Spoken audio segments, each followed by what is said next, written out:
Okay, I'd like to welcome you all here on a Wednesday night again for our fifth um, HEO development webinar in the series that we have for this summer for our HEO coaches. Before we get started with Brian's presentation, I ask if you can turn off your cameras if possible, and I'm going to mute all of you now. If you do have any questions, feel free to send them in. We'll have a question and answer period at the end.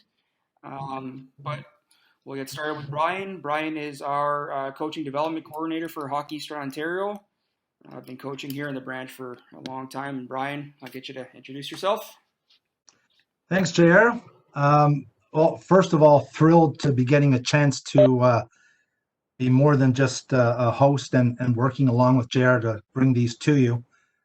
Thrilled to be able to present tonight and presenting on a topic that for the last number of years I've been doing a lot of research in, and it's a topic that has generated a lot of new interest for me in the coaching world, and it's this realm now of transfer of learning and how to best get our players to take what's in practice into the games effectively, and how to get that learning, and some call it, the right hockey IQ, decision making, the right skills and tactics. We're going to talk about all of those things.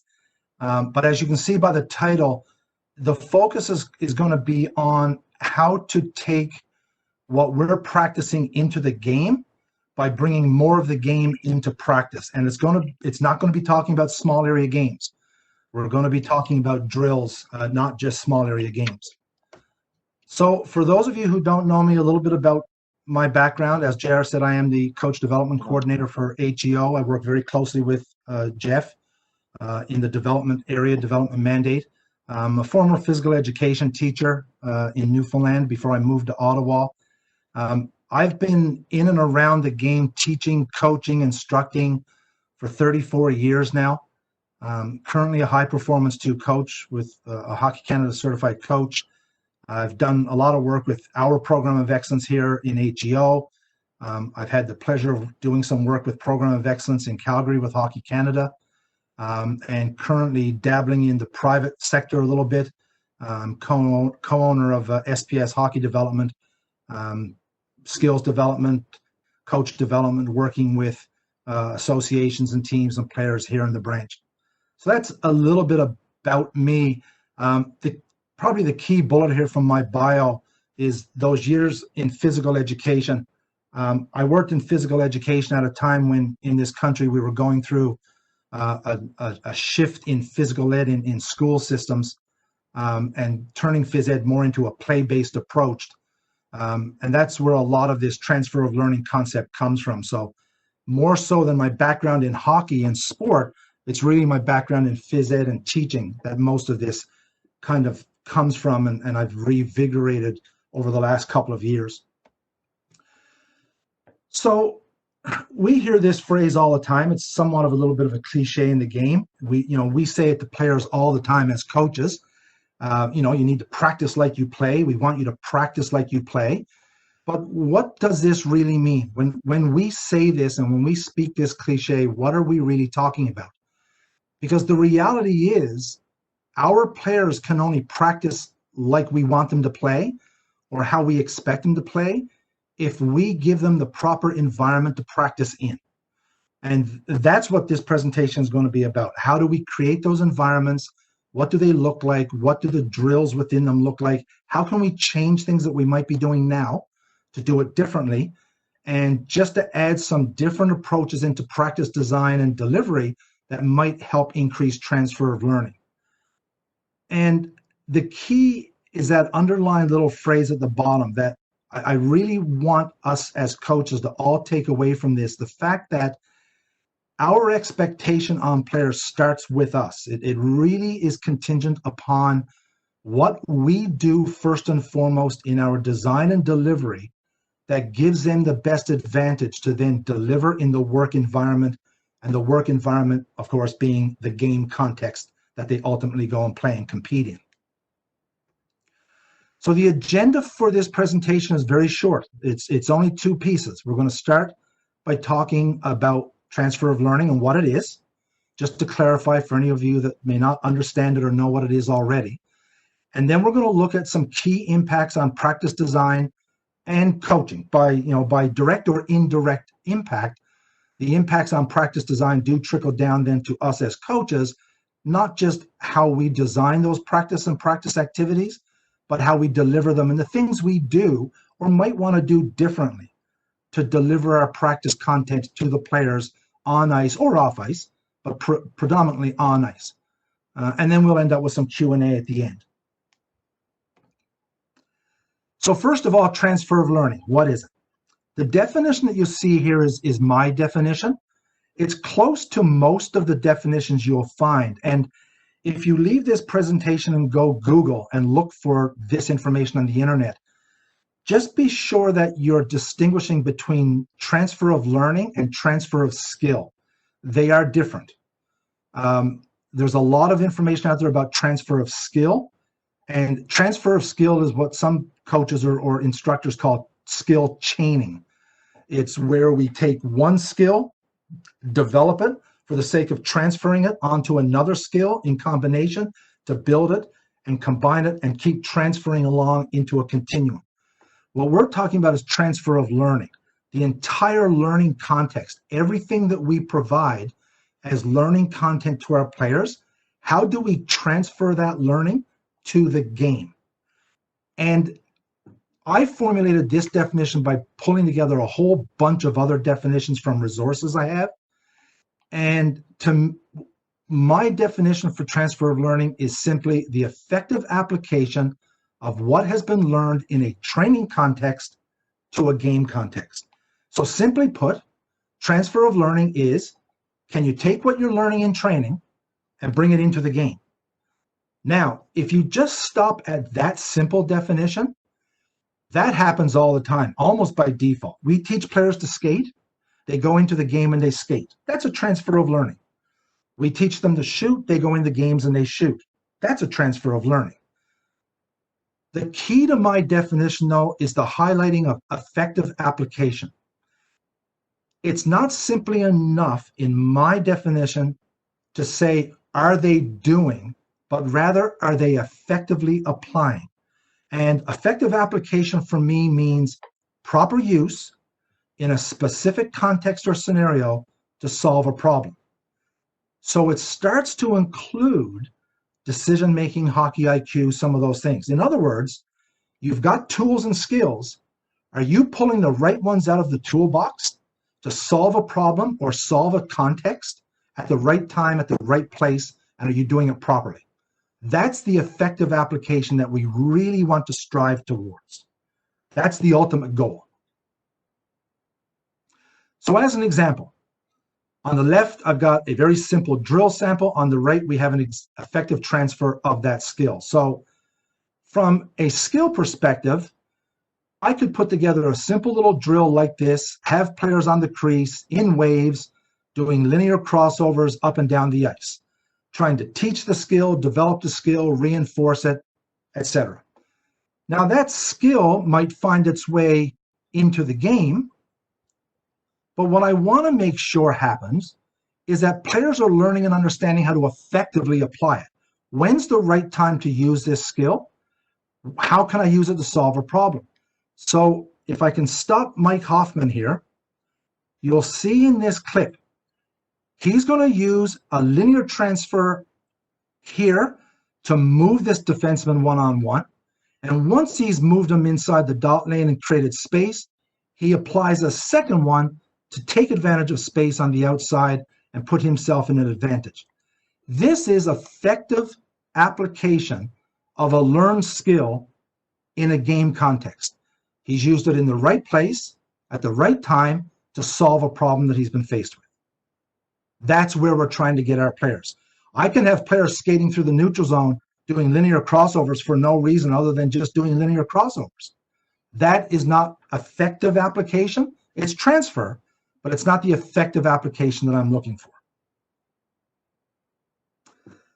There's two measurables for effective transfer as coaches. So number one, obviously, is at game time. We want to be able to assess at game time, are players effectively applying what they learn in practice? And that's subjective. That's anecdotal. It's from review of game tape. It's notes you take on the bench. It's debriefs you have with your coaching staff or team to talk about things. These are measurables that you as a coach are using your eyes for and your judgment to capture opportunities and measurements where the things you know you've been training and teaching have found their way into the game, and your players are now effectively using them and applying them. The second measurable is practice.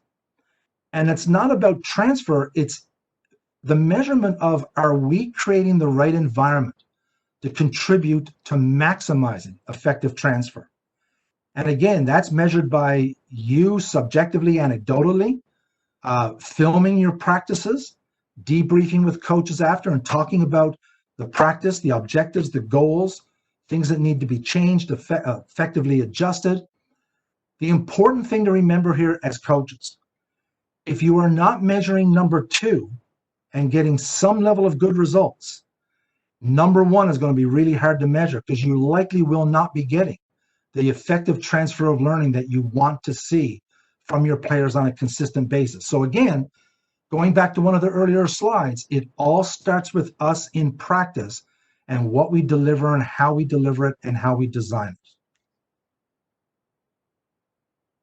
So our primary objective, we want to empower players. We want to give the players the knowledge, the tools, the skills, the tactics. We want to fill their toolbox and their knowledge set. That's the empowerment we want to give them. But we want to empower them in a way for them to take the things they've learned in training and effectively apply them in the games. And again, at the right time, in the right context, to solve problems they encounter.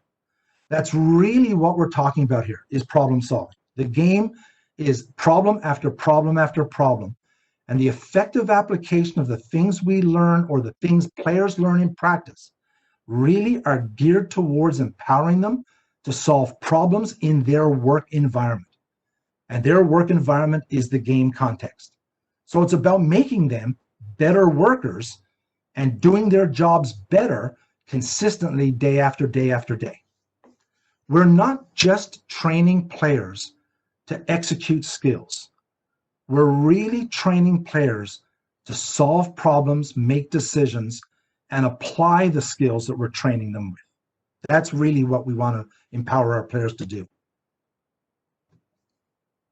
So now that we've kind of kicked around and tested the tires on what this concept is, there's a bunch of considerations that have to be looked at and thought about as you take this concept and start to expand upon it yourself and start to try to apply it to your own designs and your own practice. Number 1, the extreme scope of problems that each game presents. There's thousands of problems in a hockey game. Thousands and thousands of problems after problems. They appear, they change. The dynamics of the game, the speed at which the game changes, how fast a problem occurs and then it's gone and a new one takes its place. How do you bring all of that dynamic, all that volume of problems, unique, how do you bring all of that into the practice environment so that your players are exposed to as much of it as possible day after day after day? That's a big consideration. Recurring situations. Pat Malloy talked about recurring situations and how the game is filled with recurring situations. But if you take each recurring situation, and we'll talk about 2-on-1s as an example in a few slides. Within a 2-on-1, think about all the possible permutations of that recurring situation. How many different 2-on-1 looks and reads and dynamic changes can occur in a game with just that one recurring situation? So again, how do I bring all of them into practice so my players get really good and adept at solving all the multitude of problems that can be presented to them in a 2-on-1? The vast number of tools each player needs to address the above. And that was the crux of Pat's presentation, talking about skill development and being able to develop and apply and create all the skills you need to solve problems. a real good tie-in here.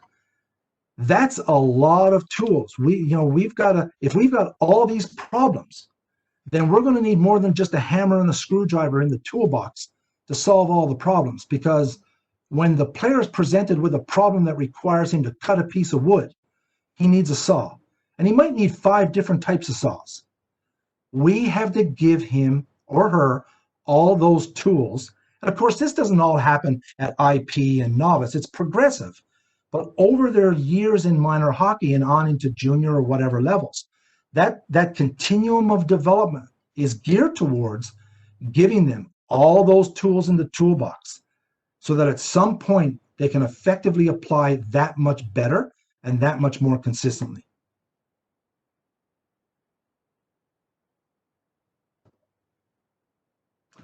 So now we jump into the impact on practice. So that's transfer of learning in a 15-minute summary overview of what it is and what the concept, sort of the nuts and bolts of the concept is.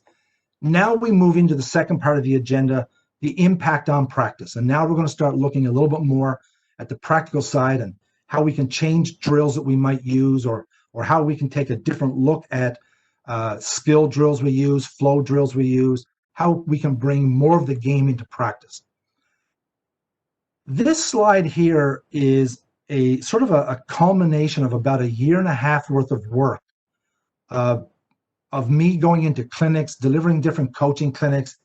And at various clinics, I will always ask coaches, just sort of, what do you expect of players?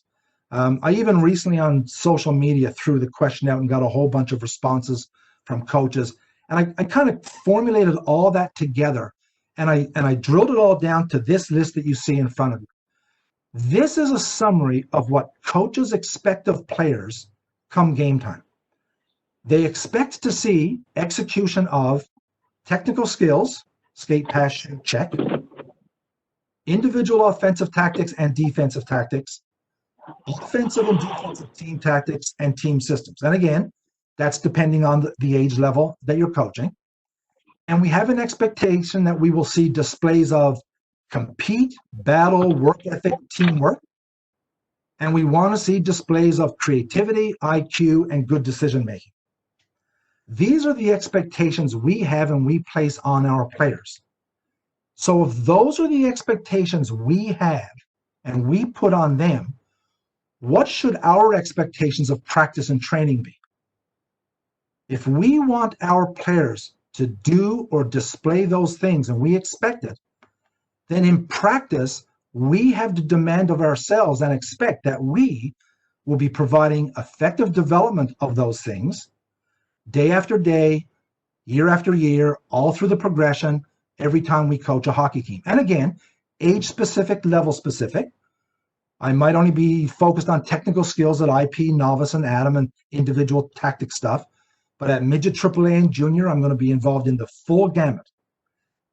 So if the marrying together of what we expect and what we provide as training has to be connected and has to come together. Going back again to an earlier slide, it all starts with us as coaches. It's not contingent, not totally contingent on the player to transfer their learning. A large part rests with us as coaches. So there tends to be a common problem in some environments, some game team environments and association environments today. The common problem tends to be a disconnect between what we expect and the practice environment and activities we provide them. We train them well, we give them good drills, we do the right things in practice. It's not bad, but it doesn't really marry or tie in well with then what we expect to see come out in games. What we're now going to talk about and the impact on practice is what we do to solve that disconnect. If we recognize that we as a coach have a little bit of that disconnect, these are some of the things we can do to solve it. If you don't, excellent, great. You're already doing the right job to maximize transfer of learning. Great. But if we think there's a little bit of disconnect, then here's where we want to go. We want to start maximizing exposure to recurring situations in many permutations. So we don't want to just be running the same 1 or 2 one-on-one drills in practice. We probably want to come up with a variety of one-on-one drills, one-on-one scenarios, try to practice as many of them as we can. They're all the same recurring situation. They're all the same concept, a lot of the same principles, but they'll present a lot of permutations, and because of that, a lot of different problems. We want to start to use drills that more closely relate to the realities of the game. That doesn't mean that all drills have to do that. And a lot of times when I have this conversation with coaches, they get mistaken on thinking that what I'm saying is we got to get rid of skill drills and we got to get rid of flow drills. And that's not what I'm suggesting. I'm just saying that we might be able to take more time to make more of our drills more realistic, and maybe take some of the ones we currently love and use and tweak them to make them a little bit more realistic. And we'll look at a couple of examples. We want to make better use of apply type activities to also teach and develop the base. Now, I'll take a minute here just to touch on those three highlighted words. I use a three-phase approach to all the teaching and coaching that I do, all the teaching that I do, rather. I have three phases: a teach phase, a develop phase, and an apply phase. And whether it's skills, whether it's tactics, whether it's systems, I can pretty much move anything through these phases. The teach phase is predominantly they don't know it, they don't have it, they need to learn it. So that's the level where you'll use your skill drills, your mechanical drills, no problems, no pressure, no decision making. It's, that's drilling. I need to drill repetition over, and I need to make it simple for them to develop the skill, develop the tactic so they can move it forward. The develop phase is the phase in which I'll start taking things that I've taught and they're starting to grasp, and I'll start making their learning now a little bit more game-like. I'll start putting those skills and tactics in activities that have a little bit of pressure. Maybe it's passive, maybe it's obstacles that create the pressure, maybe it's a coach. I'll put those activities in the right place on the ice. It's now that phase where they're starting to move more towards, here's what you learned, here's how you would use it in a game and why. Then the apply phase, well, that's where I now go full bore, game on. That's where I now get into full pressure, offense against defense, player on player, 2-on-2, 3-on-2, small area games, whatever the case may be. Now I'm really trying to get them to make decisions, encounter problems, but do it at speed and under pressure. So when I say in this bullet, trying to make better use of apply activities to also teach and develop, there's a way that we can take those types of activities and let them do some teaching and developing. We don't always have to carve time out of our practice to skate around cones or skate around circles or do those types of activities. We might be able to use a game-like drill to teach skating or to develop the skating, okay? And being able to maybe use more of those types of drills will not only satisfy the teaching and developing that you want to do, but while you're doing that, you're getting some transfer as well. And the last thing we want to try to do in our practices to solve any disconnect is we want to be more task-based and less solution-based. In other words, we want to try to give players the task we want them to do instead of telling them, here's what I want you to do. Skate here, follow this arrow, stop here, go here. Instead, I want you to go from that end of the rink to that end of the rink, you two against those two, and try to score a goal. Instead of drawing it on a board and outlining and mapping it and risking them perhaps becoming a little bit too robotic. So we'll take a look at that as well in some of the slides to follow.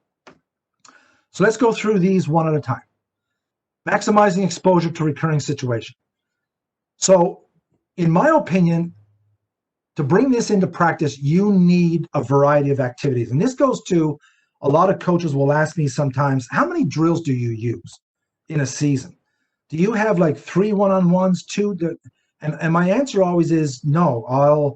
I will change drills, create new ones. I will rotate through. I'll adjust. I'm not a big believer in sticking with the same look and feel over and over and over, because it doesn't vary the permutations of the recurring situation enough for me. So I might go with a set for a while, then I'll change them and go with a different set. But I'm a big believer that you have to have a variety of activities to give as many looks on permutations for those recurring situations. You want to have multiple progressions. You want to vary the constraints on the environment. So you want to change the space, reduce the speed, increase the speed. And you can do all that within the same drill, but by changing the constraints of the drill, you're actually making a different drill. Anytime you change it, it technically is a different drill. Same recurring situation, different permutation. So an example, defending a one-on-one rush. Where can a one-on-one rush start from? Because wherever they can start from, that's where you should be practicing them. If they can start from 8 different places on the ice, you might need 8 different drills that represent where they all start. Do they always go down one side of the rink or the other? No, they might go down the middle. Then you might need a one-on-one drill to practice one-on-ones down the middle. Can there be a late joining offensive player? Could there be a back checker? Yes, there could be. That's a different dynamic for the defender. It might not be turning it into a 2-on-1 or a 1-on-2. It's still a 1-on-1, but the presence of that other player might be enough to change the dynamic and give the 1-on-1 a different permutation. Can the offensive player be on their offside, on their strong side? Sure they can. Different permutation again. If I'm coming down the wing in a 1-on-1 and I'm on my strong side, I'm more of a shooting threat than I might be on the other. That's a different look and a different read. So here's 2 1-on-1 drills. Both of these run out of the opposite ends at the same time. They run only in the outside lanes. And they all start from roughly a breakout type scenario. So they all start from below the dots, out of the offensive zone, and they all go down one side of the rink. If these are the only 2 1-on-1 drills I ever use, my players are only learning to solve problems when a player exits the offensive zone and attacks a defender 1-on-1 down to the left or the right side of the rink. I might want more than that. I might want to have scenarios where my 1-on-1s start from a breakout inside the dots, not just outside the dots. So that's this scenario on the right-hand side. On the left-hand diagram, we have 1-on-1s that can start off of regroups and neutral zone transitions. And again, those 1-on-1s off a rush can be outside the dots or inside the dots. So we have roughly 2 different starting points, end zone, neutral zone, and 3 different lanes. That in itself creates 6 different permutations of a 1-on-1 rush. So I might want to create a drill where my 1-on-1 in the left-hand diagram, my 1-on-1 drill starts out of one end and goes right down the middle of the rink. The right-hand diagram has a 1-on-1 that starts from a defender taking a shot, a puck being chipped out to represent a clearing attempt, and then a forward comes out to support, a defender gaps up. Now the 1-on-1 starts off a regroup. Different look, different read, different dynamic. Now my players are encountering the different permutations of a recurring scenario, that being a 1-on-1. So it's about adding flavor, really. And here's the example I talked about with a 2-on-1. I'll let this multi-screen video play. These are 4 2-on-1s from the NHL, and they're all different. They all start in different places. Some have a back checker joining. Some have the defender as a right-hander. Some have him as a left-hander. Some have the forwards on their off wing, some on their strong wing. Some have dual shooting threats. Some only have one. One of them has a defender that's very poorly positioned and gets kind of stuck, turned backwards. It's the same recurring situation, 4 different permutations.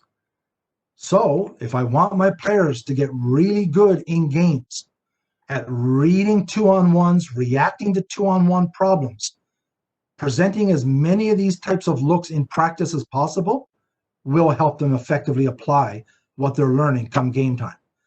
Simply put, we don't want things to be a surprise in a game and have them deal with it for the first time. Use drills that more closely relate to the realities of the game. So what we want to try to move away from is blocked drilling and more towards what's called random drills, or what I call apply type drills. So blocked drills are, very skill oriented. They're very mechanical. Players don't have to think. You tell them in demo exactly what you want them to do from a skill or tactic perspective, and they repeat it over and over and over and over. And that's not bad. There's great value in that. It just won't give you the same transfer quality that random or apply drills might. The other thing that we want to do is sometimes when you take a drill that you have and love, you start adding things to it that really don't have anything to do with the focus of the original drill. And you need to be a little bit careful about that. Be careful about adding skill and tactical components that are meant to focus on some other component.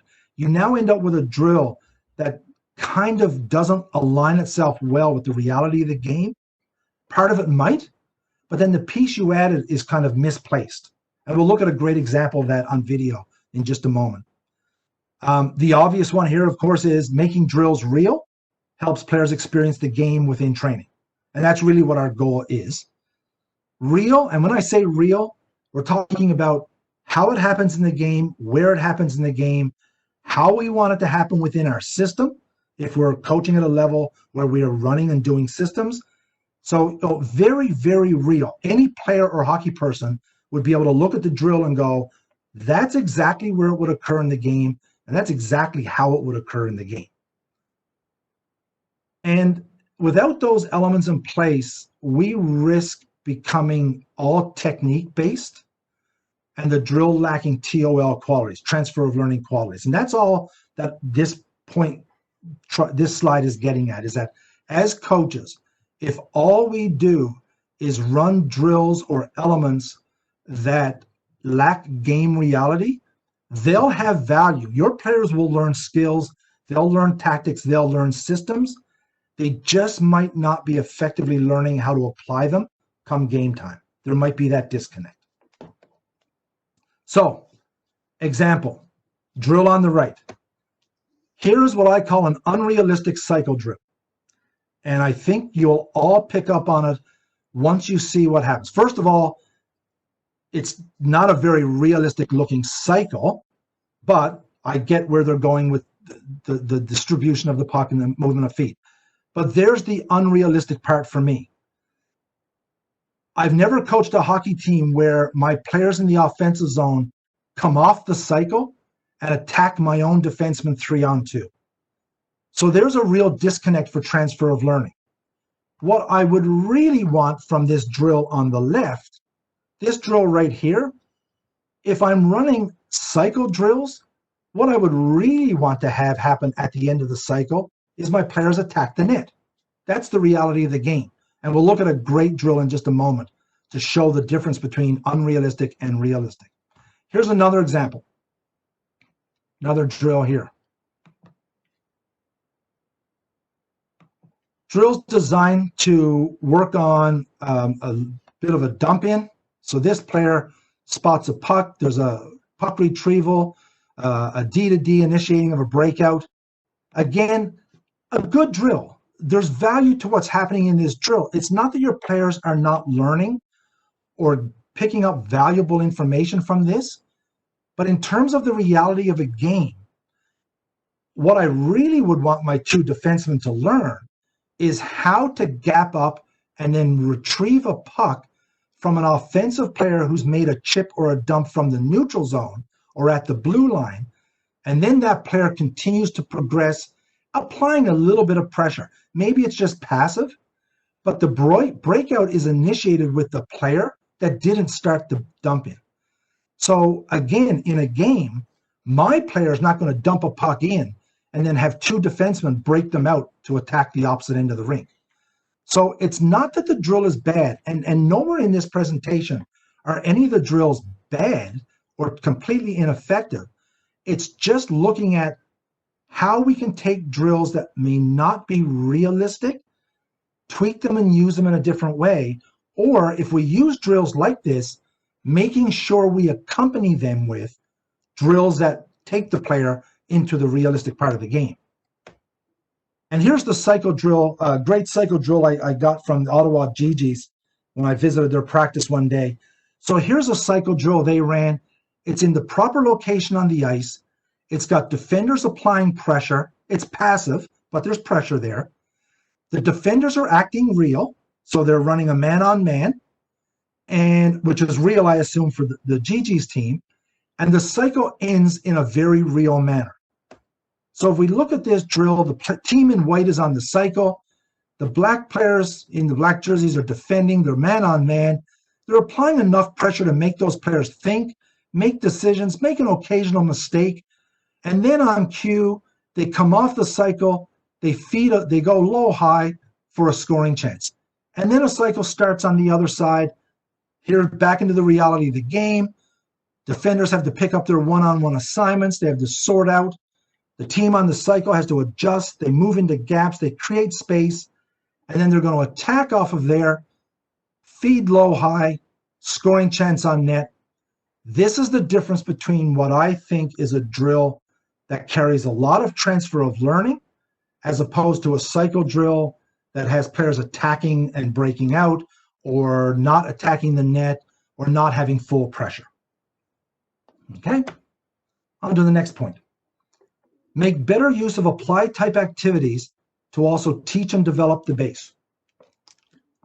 So all we want to do here really as coaches is just be able to realize that we can teach technique and skill development within activities that mimic the game and provide application.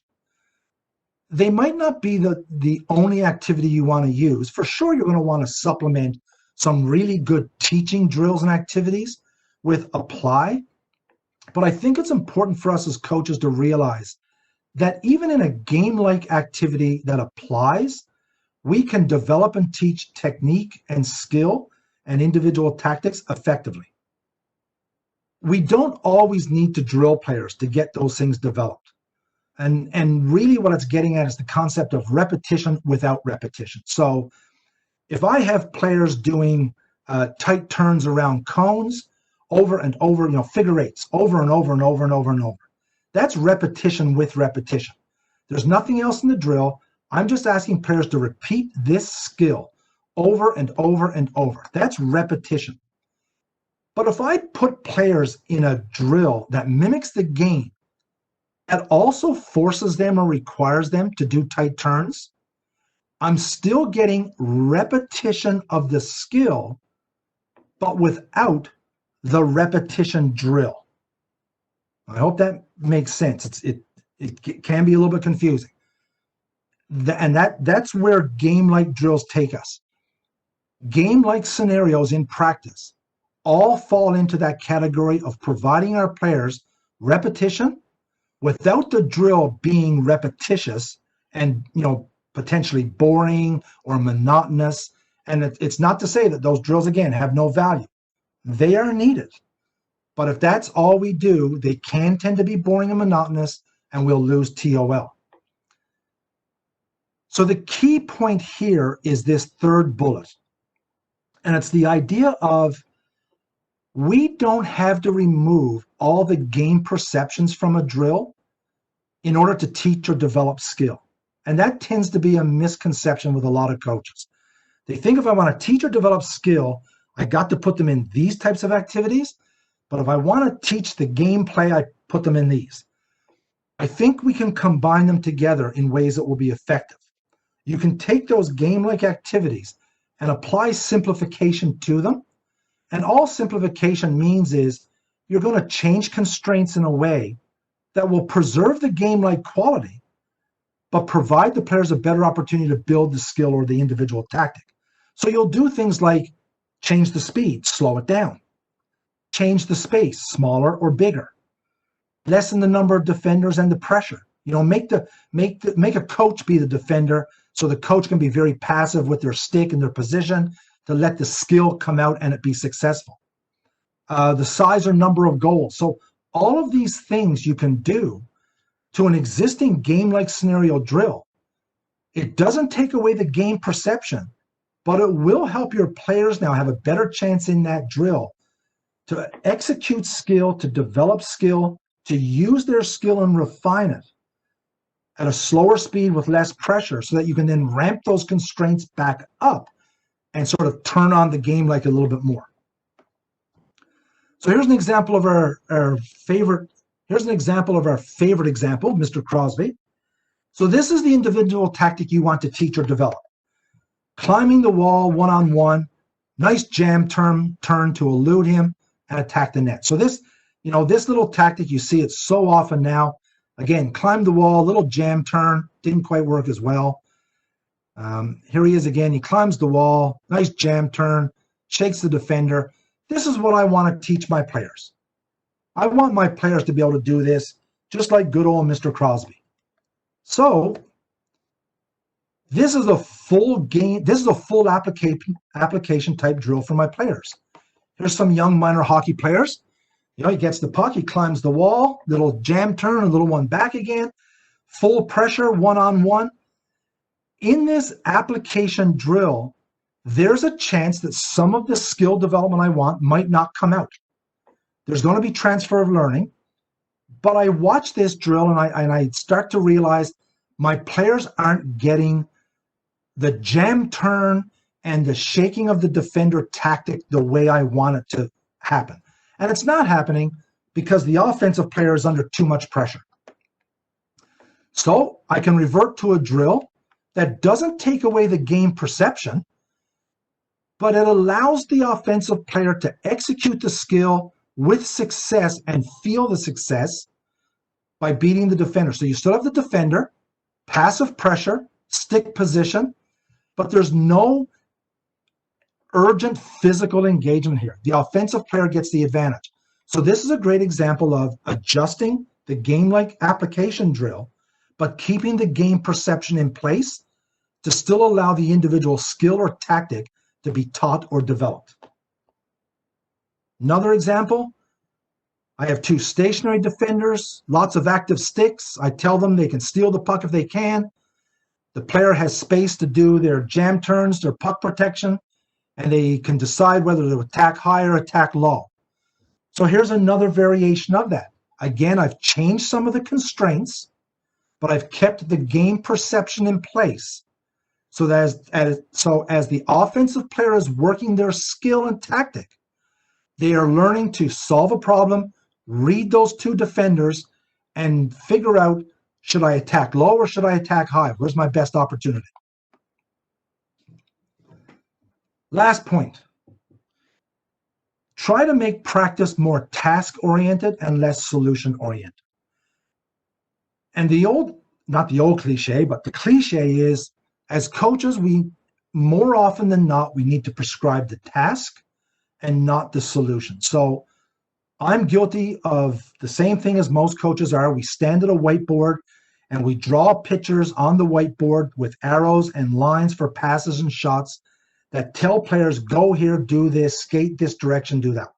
And again, not wrong, not bad, but we need to find a way to break away from that board, and instead of drawing exactly where we want them to go, give them the environment of the drill, give them the constraint, and just tell them what we want them to achieve. And let them figure out how to achieve it. One easy way to do that in drills is put away the whistle. Don't cue starts and stops of drills on whistles. Try to design your drills in a way that as one rep ends, it marks the start of the next one.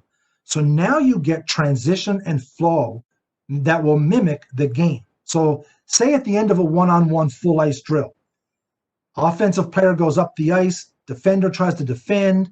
At the end of that one-on-one, instead of blowing the whistle and that defender just skating back to the line, don't blow the whistle. Tell the defender, as soon as the offensive player gets a shot or you force a turnover, jump on that loose puck and start a breakout in the other direction to start the next one-on-one. Now you're getting one-on-one transfer of learning, but at the end of the one-on-one, you're also getting transfer for your defenseman in how to finish that one-on-one, retrieve that loose puck quickly, and transition to offense off of a defensive scenario. We want to try to be less linear and more non-linear in some of our activities. And all linear means is that it's very criteria prescribed. It's very one size fits all. Think of the word linear. You know, we start here, we move to B, we move to C. Everything is progressive and along a line. Non-linear is a little more free-flowing. It accommodates the varying abilities of all the players. And again, it lets the activity be more player-centered when things are non-linear. Your players can figure out how to solve the task in a way that suits them and their ability. So, you know, your really high-skilled superstar is free to solve it in his or her way. Your middle-of-the-road player is free to solve it in his or her way. Your lower-end player is free to solve it in his or her way. That's a non-linear type of activity or environment. Don't just use SAGs for transfer of learning. Try to look for ways to be task-oriented in our drills. So we're going to take a look at a couple examples now of a couple of really common drills that a lot of us use, and what we can do with them to make them game-like and provide transfer of learning outside of a small area game scenario. We want to try sometimes to be less formal and structured, more chaotic. Don't fear chaos. I think sometimes as coaches, and I'm guilty of this sometimes too, I want everything to look real pretty. I want my practices to really click and flow and be really crisp and sharp. Sometimes you got to get away from that. Sometimes you just got to let chaos rule. Because the reality is chaos creates reads. Activities that are chaotic force reads. It's dynamic. It forces your players to make multiple reads and have to react to multiple reads.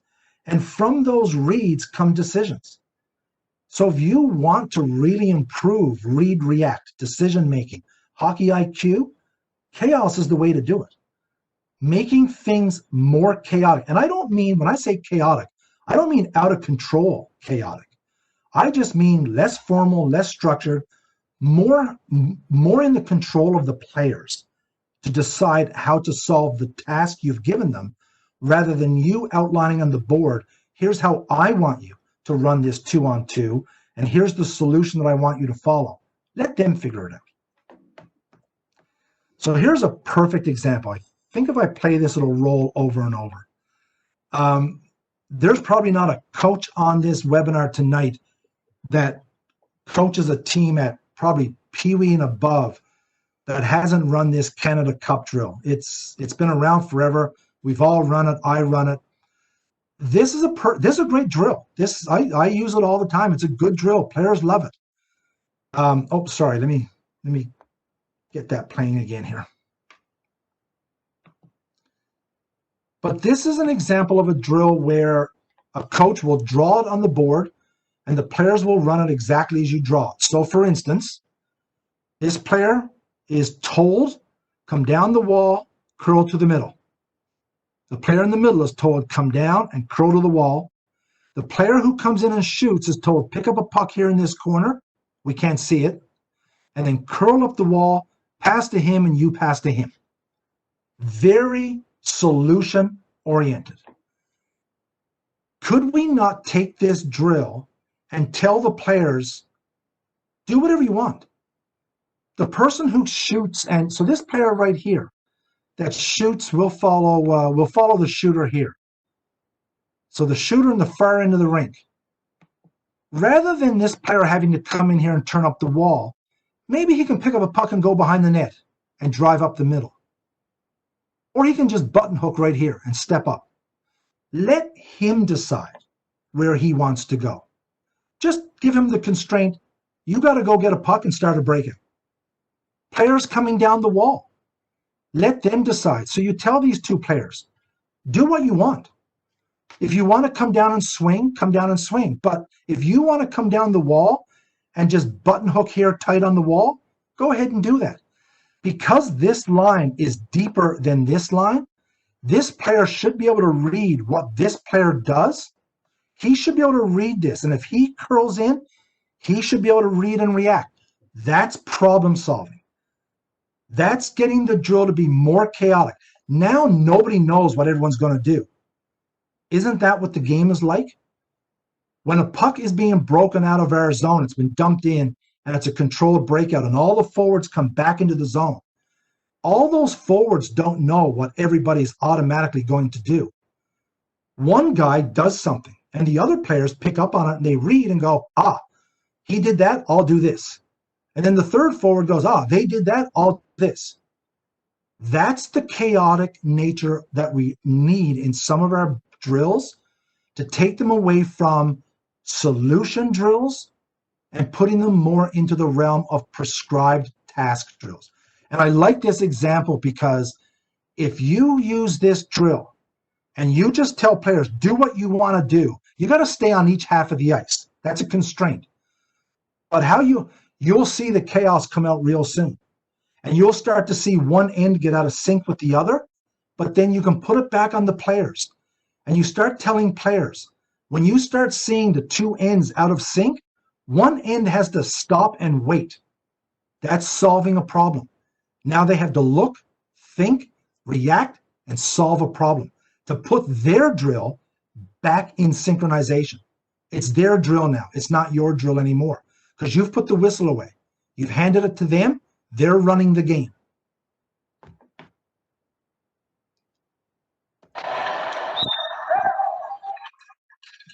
I'll start this one again. I'm hoping everyone can hear the volume on this one. I left the volume on this because I wanted you to hear the whistle. Because I'm going to show you a drill that's almost exactly like this next that has no whistle, and you'll see the difference. This is a great drill. I love this drill. I do one very similar, but I don't use a whistle. And the use of the whistle is doing a lot to take the transfer away from the drill. So I'll set this one up. The two red players just attacked the 2D, 2-on-2. And they took a shot, and the puck went to the corner. And this forward retrieved the loose puck, and this defender is gapping to now defend. But listen to what the coach does. They blew the whistle to start the drill in the other direction instead of letting this 2-on-2 play out. These are the next two forwards who've come into the game to join and support these 2D and get ready for the breakout. So you've got a little game going on here. Let this 2-on-2 play. Let it go. Don't blow the whistle. Put a constraint on the drill that says, as soon as the D get the puck, forwards, stop. As soon as a goal is scored, stop. And get the drill going the other direction. Now you're going to get really good transfer of learning. So the drill goes back the other direction. It goes back the other direction, 2-on-1. But watch what happens here.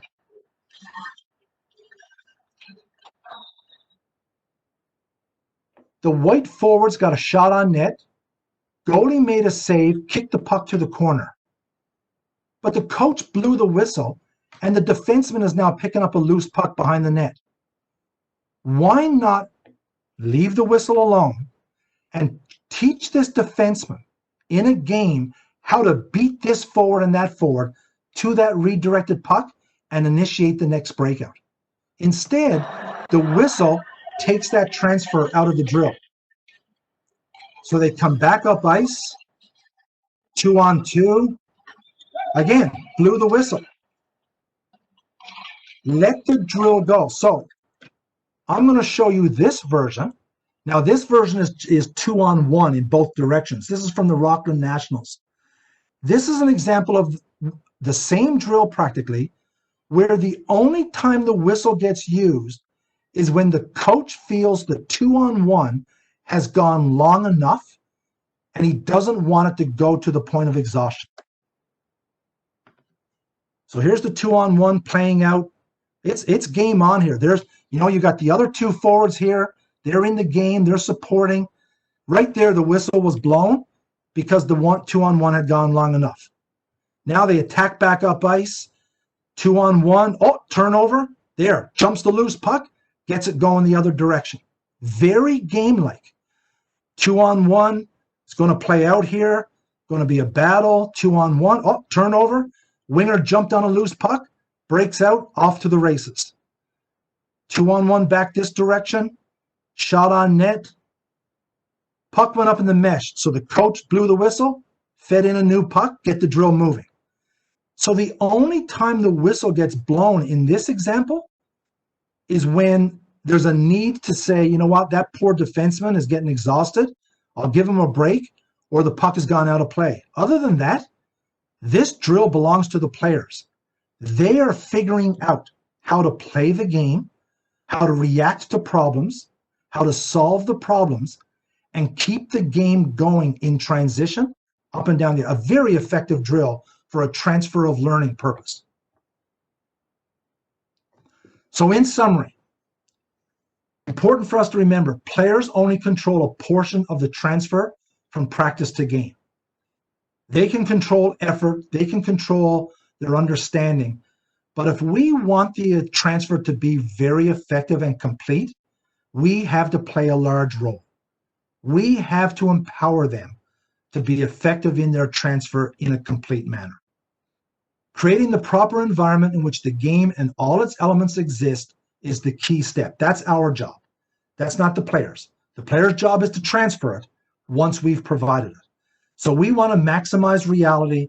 We want to have a lot of application. We want a lot of problem solving and real problem solving. We want things to be player-centered. We want to change drills and give a lot of permutations to recurring situations. We want a lot of variety. Variety will create a lot of thinking and reacting. Everything is new. There's a lot of newness when there's variety. And there's a lot of newness in games. Don't fear chaos. Let chaos reign in your practice. Things don't have to look pretty all the time. We do not have to impress anybody outside the glass with what goes on inside the glass. We just have to know as coaches that we're being effective, we're doing the right things for our players, and our players understand and are learning. If they understand the chaos and they're learning from it, then it is good, effective chaos, and you should let that reign whenever possible. You need to trust that teaching and skill development can still exist within these types of practices and activities. We can still use game-like activities, application-type drills, and still teach and develop skills and individual qualities within those. It might take longer. It might be a little bit more effective to use teaching-type activities, skill drills, and do some drilling, especially at younger ages.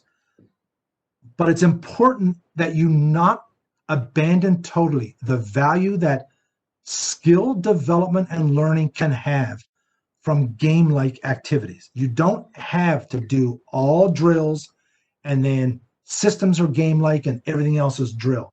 You can merge the two together. And maximizing transfer of learning will turn practice like you play into play like you practice. And that's what we really want here. Yes, we say to players all the time, we want you to practice like you play, focused, energized, driven, hungry. We want practice environments to be like game environments. But then when we get to the game environment, we should be able to say to them, okay, let's go out and play the same way we practice. The two should be the same as much as possible. And the players should be able to feel that and understand it and marry the two together themselves if you've taught them what transfer of learning means and how these all tie together. I'll leave you with one of my most favorite sayings. This is from John O'Sullivan, who started and leads the Changing the Game project. And nothing could be more simple or more true. If you want to see it in the game, then you have to include it in training. And that is probably one of the most valuable things that as a coach we need to take away or should take away from this, that anything I expect of my players in the game, what I want them to do, how I want them to do it, if I expect it in the game, I have to include it in training. Otherwise, in my opinion, it's not fair to expect it in the game. If it does come out, to me, it's a bonus. That's great. I'm happy for it, but I can't expect it if I'm not including it in training. It's not fair to demand it of players if I'm not doing what they need to be empowered by it. Awesome. Thanks. Q&A. Thanks a lot there, Brian. I haven't had any questions come in other than Luke Shabbat asking for credit for the drill you showed from the Rockland Nationals. Other than that, yeah, no. Credit to Luke Shabbat and Jeff Fox and Dan Sauvé. I can't remember who ran that one. I think Jeff Fox ran that one that day. Okay. Yeah, I haven't had any other questions come in. If you guys have any, let me know. Let us know.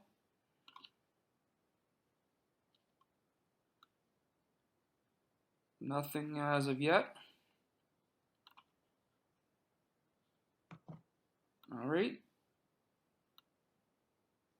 That could either be a really good thing. I'm hoping that's a really good thing, that everybody heard these things and connected with it. And my goal always when I do these types of things with coaches is I always, deep down inside, I always hope that everything I've said or delivered, every coach in the room kind of says, yeah, I do that. I know that. That's always my ultimate goal. My secondary goal is hopefully you got one small thing from it, and that something made sense and something that you can take back to your own practices as soon as we're all back on the ice as coaches and working with our players. So thank you very much for your time. I've got couple questions in. One of them to start with is asking about the videos. I will be sending out the webinar to everyone who is registered, so everyone will get that. There was one here for novice. How much chaos to design? For novice? Yeah. That's a good question because I think there's a lot of value in a lot of chaos in the younger ages. I would, and chaos at the younger ages almost means something a little bit different for me than chaos at, the AAA or the more older, higher levels. Chaos at the younger levels would be a little bit more what we would classify as chaotic. It would really look chaotic. But again, the other thing to remember, and I didn't mention this at the time on the slides, but now that you raised the question, the other value of chaos is it brings a lot of play into practice activities. Things that are chaotic feel very much like free play to younger children. So at novice IP Atom levels, I would have a lot of chaotic activities. A lot of things where players are allowed to just figure it out, free play, but in enough structure that you've designed so that you know they are learning some things that you want them to learn. If that makes sense. I would probably strive to have a little bit more chaos from a purely chaotic perspective than I would say at a junior level. At a junior level, I would be looking to take certain drills like that Canada Cup drill and make it chaotic. But I wouldn't be trying to make my practice chaotic. I would be making certain parts of it chaotic and handing it to the players. At novice, I would be making more of the practice chaotic. So the players are being, especially if they're playing games, it gives them a chance to feel a little bit more play-based in practice, and then balancing that with the right amount or right balance of skill and individual work so that you can refine and teach and then bring it into the chaotic environment. Perfect. A couple more here. What percentage, I just lost it, someone else asked it. What percentage of practice would you use for small area games? Sorry, what was that one again? What percentage of practice would you use for small area games? Well, the age-old rule of thumb is most coaches would say end at 8 to 10 minutes at the end of every practice. I go a little bit more beyond that, and this is kind of a tough one for me to answer because so many of what we normally call drills, so many of the drills that I like to do are in fact games by definition. So because I do so many things in practices that are game-like in small spaces of the ice, players are getting a lot of small area game exposure from the drills I do. So for me in practice, when I do get to do small area games, I tend to default to 3-on-3 cross ice, and I let players enjoy themselves. I put some structure around it, but I use it so that players have some free play and enjoyment at that time. But I will try to do at least one 3-on-3 cross ice period, 8 to 10 minutes, and I'll flip-flop what's happening in that 8 to 10 minutes.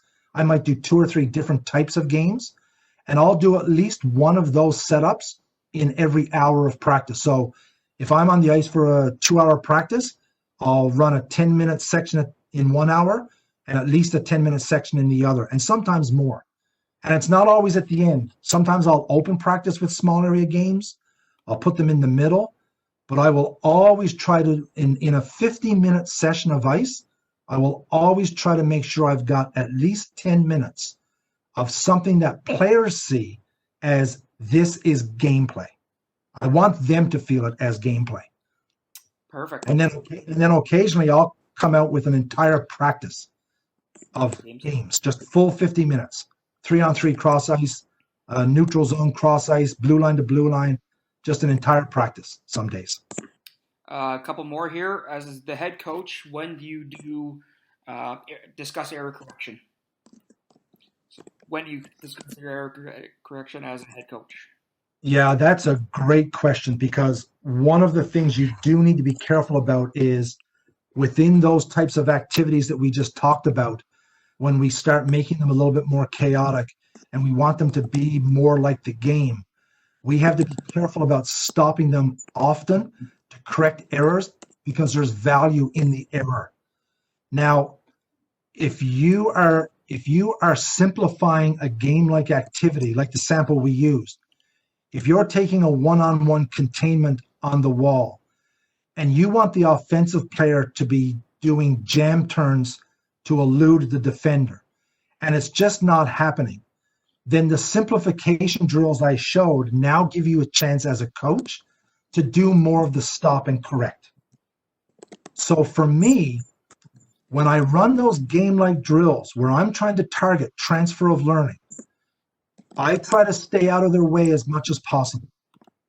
I will let them correct, or I'll have an assistant assigned to talk to them when they come out of their rep and do correction on the side, but I will not stop the drill. I want errors to happen. I want mistakes to happen, because all of those create new problems to solve and they lend to the activity. If it really gets to the point where I just go, the skill or the tactic that I really wanted to see come out of this game-like activity is breaking down, then that's when I'll either simplify the activity so that we can target the skill, and then I can stop it and correct on a more regular basis, or I'll stop it and bring the players back to a skill type drill because maybe they need more of that work. So there's no real magical answer for how often. My rule is pretty simple. I try as hard as I can to stay out of the way when the drill is transfer of learning based. If I need to be doing a lot of error correction, I have to change the drill. Okay. And make it one where I can insert myself and do error correction. Perfect. 2 more. What's more important, intensity, touches, and flow, or correct technique? So that's intensity, touches, and flow, or correct technique? Boy, that's a great question. Depends on the day. Boy, yeah. And if we opened up the mics of every coach, we'd probably all have a different opinion. So I'll tackle it this way. I'll give you the very wishy-washy answer. First of all, I'll tackle it from the age I'm coaching.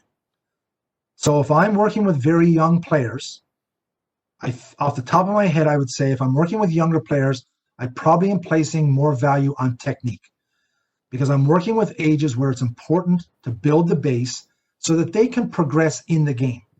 that they don't get lost in the game because of lack of skill and the game stops becoming fun for them. So at younger developmental ages, probably I'm leaning more to valuing technique.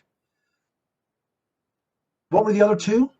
Intensity and touches and flow. Touches and flow. I would say if I'm then working with players where technique is pretty good, so say midget AAA, junior, bantam AAA, I'm working with athletes where technique has really refined itself and the skill is not a detrimental factor of my team, then I'm placing a lot of value on, I don't know if I would separate intensity from touches and flow. I think I would put them equal. At that point, I would really want to value players using the skill and technique that they have developed and combining on top of that touches and intensity repeatedly, consistently in practice. Lots of touches, lots of intensity. Lots of touches, lots of intensity. I want to be able to combine both because I don't want to sacrifice touches. For sure, if you start sacrificing touches, you're going to lose some development, I believe. Mm-hmm. I also don't want to sacrifice intensity because that's a key transfer of learning quality. I want you intense in practice because I want you intense in games. Mm-hmm. What I'd really like is to have as many activities as possible where I can combine intensity and touches all together. Now, sometimes you might have activities where touches are lower, but intensity is higher. Then you have ones where touches are high, intensity is low. But I think if it can balance out across a practice or across a cycle in your season plan, to me, I'm probably valuing both. Perfect. And the last one here. I hope that answers it. Last one here. How do we avoid kids from working more or avoiding their weaknesses and working on skill development? So when we're working in skill development, how do we have kids make sure that they're avoiding their weaknesses? Let's say that's turning to the left. How do we get them away from working just on their strengths? Yeah, good question. Because it's that question, goes to what by default will happen from a lot of young players. Mm-hmm. The minute you start putting them in activities that are chaotic and player-centered and player-controlled, and where they have to solve problems and make decisions, then by default they're going to use the tools that they can use best. So if turning to the left is their strongest tool to solve problems, then they're going to turn to the left and not to the right. So I think as coaches, it becomes very important for us that when we are doing those activities where we want to mirror the game and we want the transfer of learning, we are assessing what players are doing as much as possible. And we try to pick up on players that are showing us those trends.